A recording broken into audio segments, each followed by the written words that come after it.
Candler School of Theology is pleased to announce the launch of our new track on Womanist Discourse in our Doctor of Ministry program. As an institution, we are consistently striving to create well-rounded spiritual leaders equipped to serve in this consistently evolving world. The Womanist Discourse track, led by Reverend Dr. Teresa Fry Brown, Dr. Musa Dube, Reverend Dr. Clea Williams, and Reverend Dr. Nichole Phillips, provide space for scholars to grow in their knowledge and understanding of womanist hermeneutics. We've teamed up with the Candler Foundry to present this 6-part series on womanist discourse, aimed to give you an inside look into the scholarship of our amazing faculty and inspire you to join us in this work of liberation. Reverend Dr. Nichole Phillips is the Associate Professor in the Practice of Law and Religion and Society and the Director of the Black Church Studies program. Her research interests lie at the intersection of religion and American public life, with a focus on community and congregational studies, where she investigates the moral commitments and vision of community and congregational members. Her scholarship treats religion, critical race, gender, and cultural memory studies. She is also developing new research interests in the sociology of science and religion. And now it's time for the episode. Dr. Phillips, thank you so much for being here today. Thank you for having me. I'm very excited. I always say you are the professor that pushed me most at campus. So this is a full circle moment to get to sit here and talk to you today about your life and your work. Sure. So as you know, we're here to talk about Womanist Discourse, this exciting new track that you all have been able to curate and put together.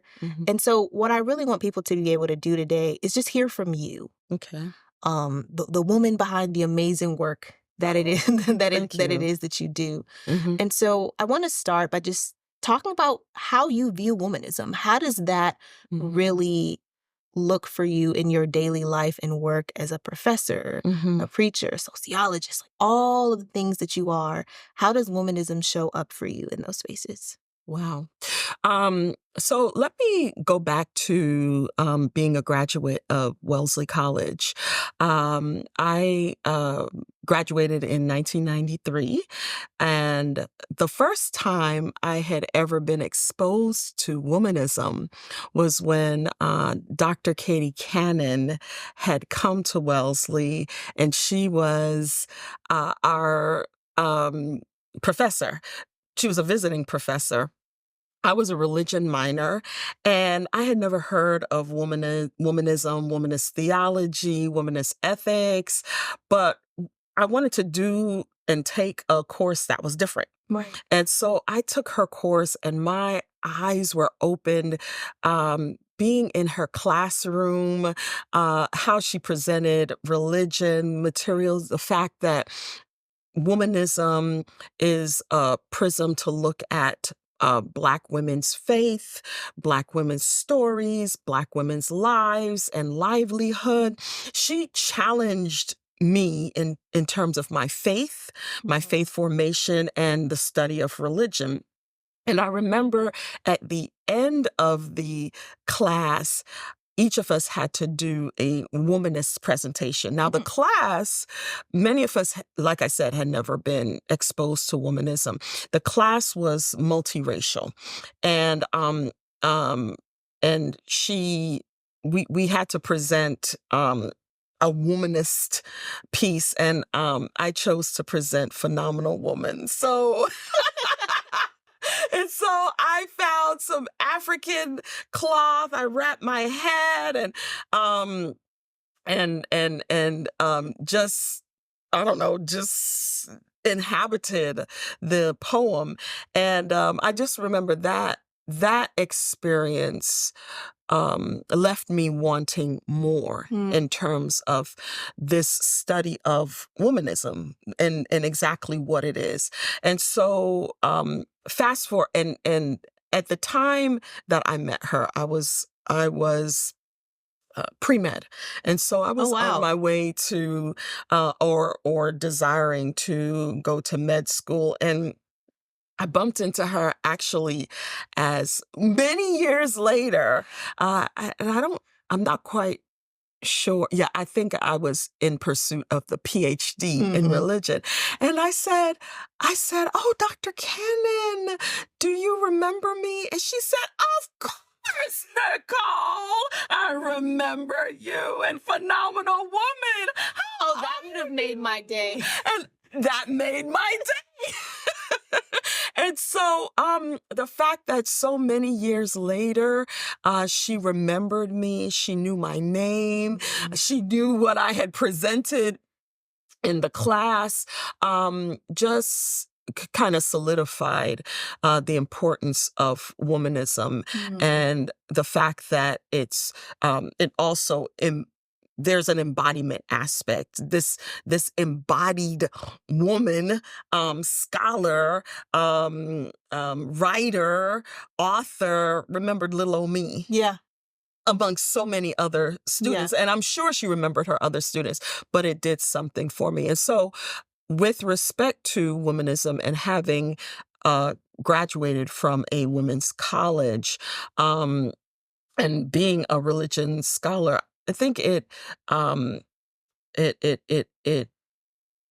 don't want to say emanates, but it shapes all areas of my life, but in different ways. Yeah. I walk through this world as a womanist, as a Black woman who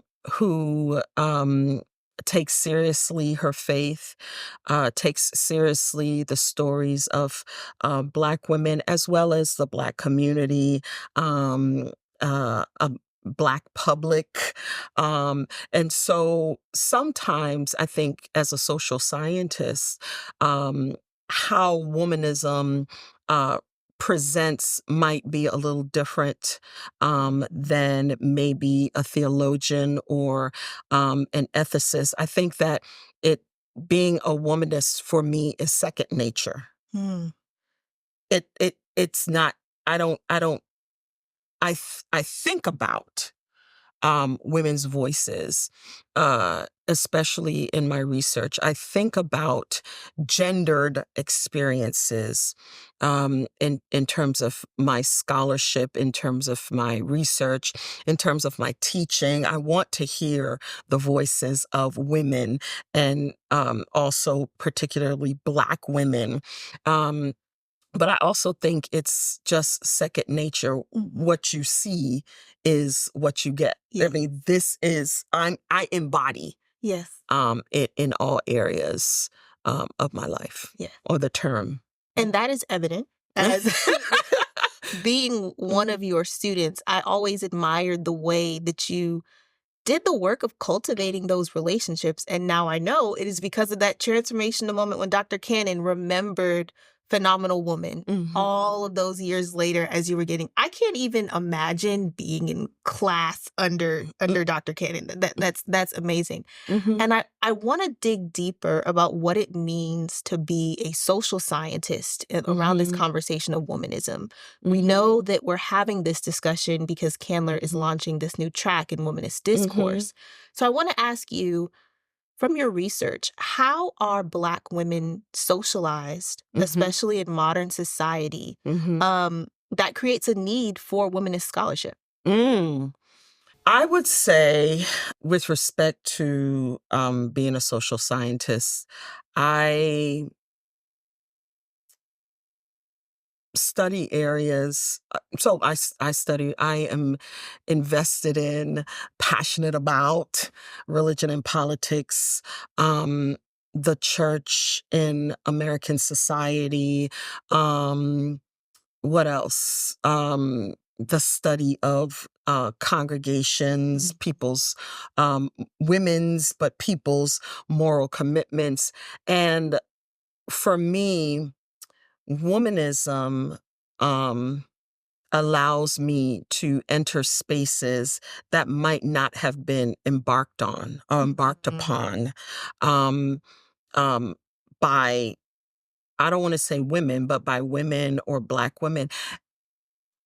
Womanism is pioneering. That's really, I think, what I want to say. Yeah. It aligns with who I am in terms of trailblazing and pioneering, and not allowing structures and strictures to define who I am and what I want to pursue and what I think is important to me and my particular values. And so I think that comes out in, I mean, it may come out in particular spaces where I may not see many other Black women, but but I don't allow that to limit my pursuits, because I know the stories of Black women who have been pioneers and trailblazers and resistors. I study uh, Black church women, which Black church women is a study of individual women, but also women's organizations and the ways in which we show up as Black women in spaces that either were not open to us or were are unwelcoming to us, but nevertheless we show up. The ways in which as individuals and organizations, I mean, we often say that, like, Black women save America. Yes, yes, yes. But interestingly, we might not be. There might not be a mass of us in congressional spaces or the upper echelons of particular power structures, but nevertheless, Yeah. we cannot be invisibilized. We show up. We show up as individuals. We show up, but individuals that are often supported by those whose names we know, but other people's don't know the names of those who support us. Yes. I don't believe that, and I think about my own life and the spaces and the places that I've been, and my own walk, and even if I look like I show up as an individual, I don't show up as an individual. I show up with respect to the prayers of many, of organizations, of women, of men and women, of those that support me. So when I'm showing up with a whole band of people behind me, and I take strength from my own mother. Even, I mean, the other day I was thinking about her, and I was like, she's in her own way. She has been her own way, her own type of pioneer and trailblazer, and so I admire that. I take her strength to move forward and to even move into spaces that I may not be initially welcomed, or not welcomed at all. Yeah. The not welcomed at all is an ever-present reality, especially for Black women in the academy, depending on where it is. As you were talking, what I was hearing is that it is important to know the history.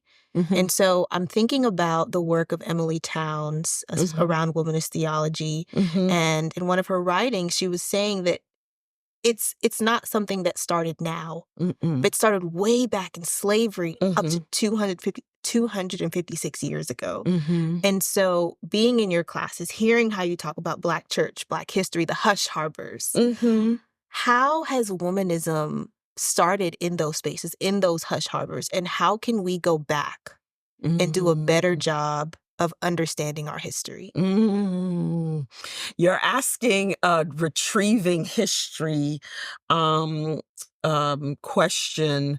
I don't know if I have a complete answer to that, but I think I started it with this recognition that you point out. Dr. Towns has shared that our stories don't begin with us.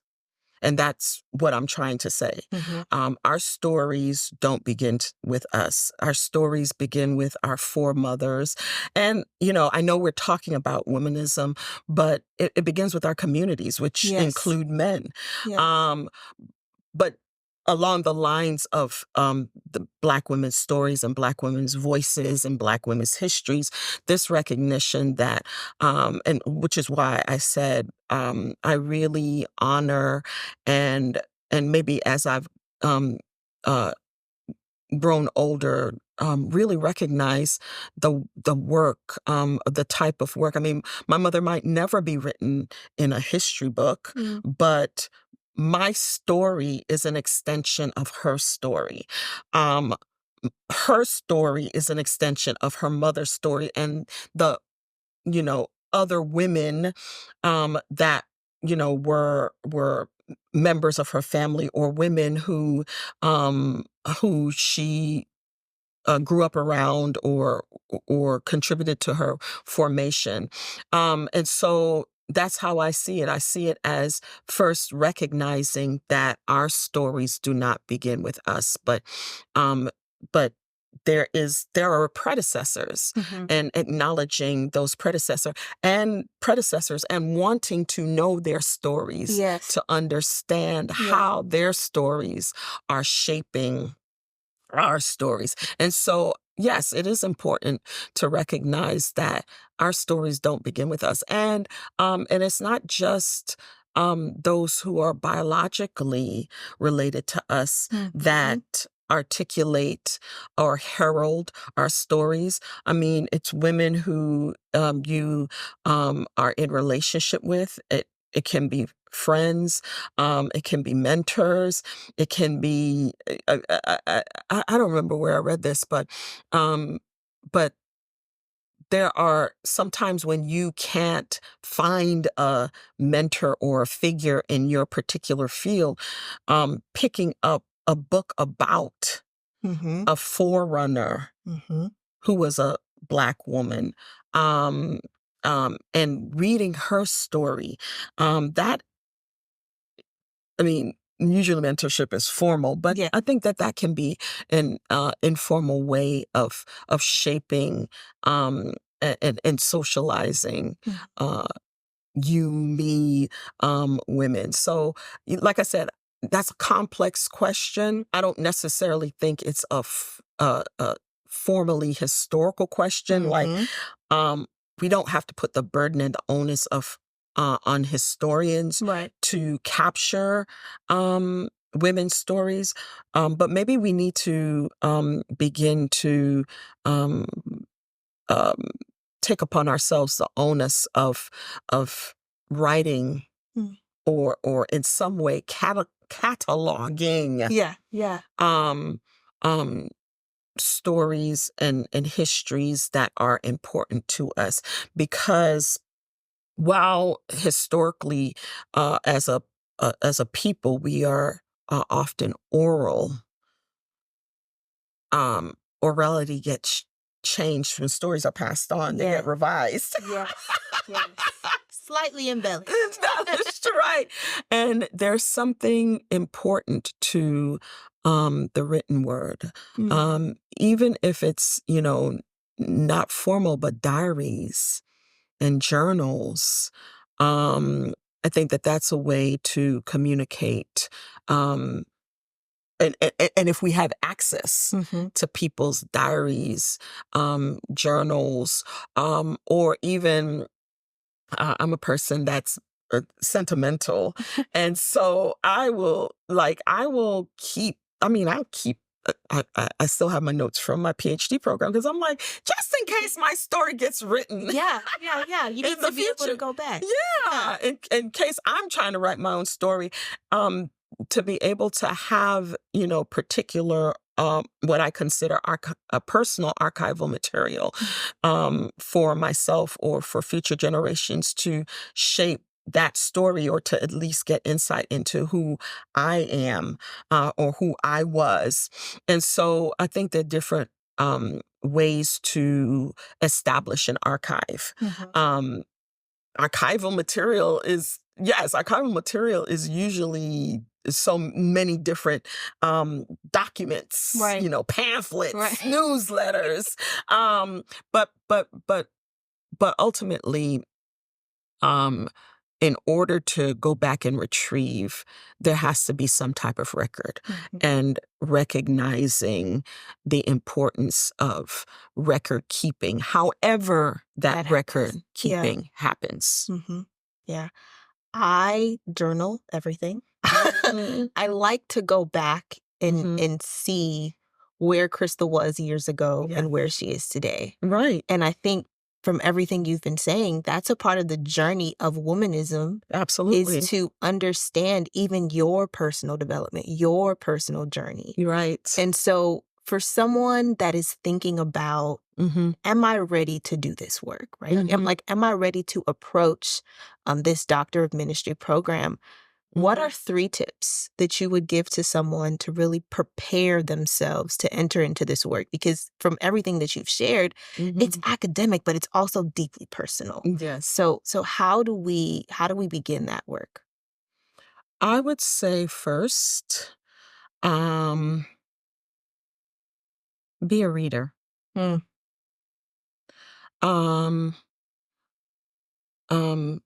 and I'm not only talking about scholarly pieces. Growing up in my household, my parents would buy Ebony and Essence, and Jet. And so I devoured Magazines. Yes. Yeah. I devoured magazines. My life is so busy now, I don't get the opportunity to read Essence, and technologically speaking, we're in a different space in terms of how the stories of Black communities are presented. So I would first say read Essence, read Ebony, read. I mean, we don't have Jet anymore, or at least if we have Jet, maybe it's online. Yeah, I was like, I'm not sure, but it might be online. We have Jet. Black Enterprise. Yeah. So my second piece of advice is don't limit yourself. There is no one way to be a womanist. Yeah. Enter into fields, enter into lines of inquiry and thinking that might not be places and spaces where you would expect Black women and Black women's voices to be. And so, so like I said, pick up Black Enterprise, even if you have no interest in the business world. Right. See what's going on with entrepreneurs, Black women entrepreneurs, right? So I think that would be kind of the second thing. So, before you start wringing your hands and worrying about, do I have the goods? At that point, you're putting limitations on yourself. Of course, you have the goods. You have the goods. Yeah. That way of thinking is more comparative. Yeah. Compared to whomever you think your standard is. Yeah. Do I have the goods? Yeah. And so I'm not saying don't have standards, and I'm not saying don't compare, but I'm saying don't cause that to limit you. Absolutely. I mean, I don't. That there's certain things that I do that may not make sense to other people, but It's you. It's me. Yeah. And I'm not necessarily looking for approval. I think that is a testament to the power and the faith of Black women and being a womanist. Yes, there might be particular places in which we find ourselves in spaces and paths that we have to trod that, of course, are structured by particular rules and regulations and so on and so forth. But I think the power of Black faith and the power of Black women's faith is that not only do you push through, but you walk into spheres that the road what did one of our famous literary figures say, the road less traveled. Yeah. Be okay with the road less traveled. Yes. Yeah. Be okay with the road less traveled. Yeah. Yeah. And wow, the third piece of advice, read all kinds of literature, read women's stories. Don't put limitations on yourself. I guess my third piece of advice is to be open. Yeah. To be open. To be open and to be vulnerable. Not vulnerable to the point where you open yourself to harm and violence, but to be open, to learn something, to learn new and different things, even things that might challenge how you navigate the world, see yourself in the world.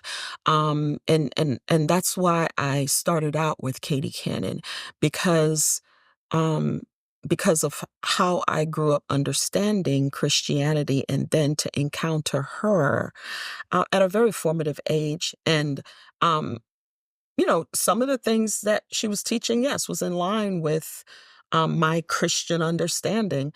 But there were other things that I was like, how can that be? I've not heard that before. Right. I've not heard that before. And also, how can that be? Right. I'm like, I don't think that goes with how I'm navigating and understanding this faith, young Black woman's faith experience. So I was challenged. And being challenged doesn't mean that in the end, I accepted all the learnings. And I'm not just talking from her, just as a whole. Yeah, as a whole. Yeah. But being open and challenged. And I guess added to that is also part of scholarship and what we do as scholars and what we pursue really in many ways is tied to our own personal stories. So begin to develop a thirst and a passion for your own personal story.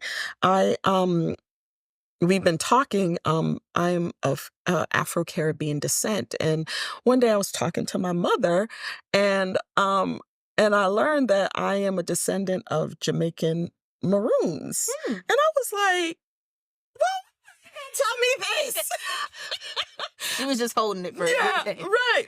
But that has gotten me interested in Nanny, who is, a pioneering and trailblazing figure amongst Jamaican Maroons. And so I say, develop a thirst and a passion for your own story, because I think that is actually most important if you're going to embark on a study of womanism, because womanism begins here. Yeah. With me. Yeah. Yeah.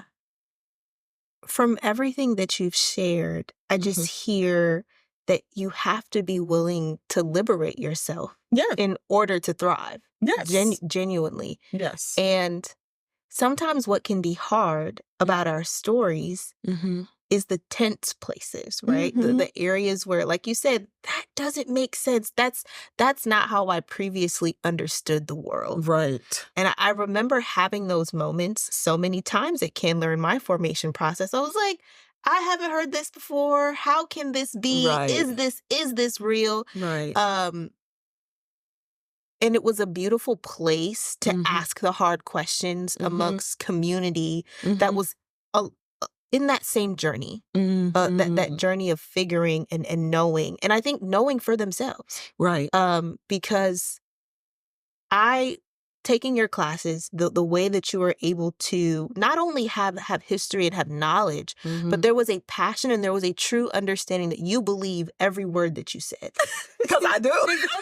Exactly. Because you do. I do. Yeah. And that is the womanist embodiment that is so beautiful. And there was it was unapologetic. It was genuine. And you were willing to tussle in class. in class. Right. To help the rest of us figure it out. Right. And so I know, and I can only imagine what the Doctor of Ministry program will be as it evolves and becomes this place solely focused, on womanist discourse. So right. And my and please. I'm glad that you said that. And I also and womanism is Afro-diasporic. And so I'll just leave it there. So if you are a woman of African extraction, Caribbean, South American, Afro-Latina, African American, I think womanism is for you. Yeah. Yeah. I'm full. Thank you. And I've learned I was like, I did not know these things. I learned 3 new things about you today. So wow.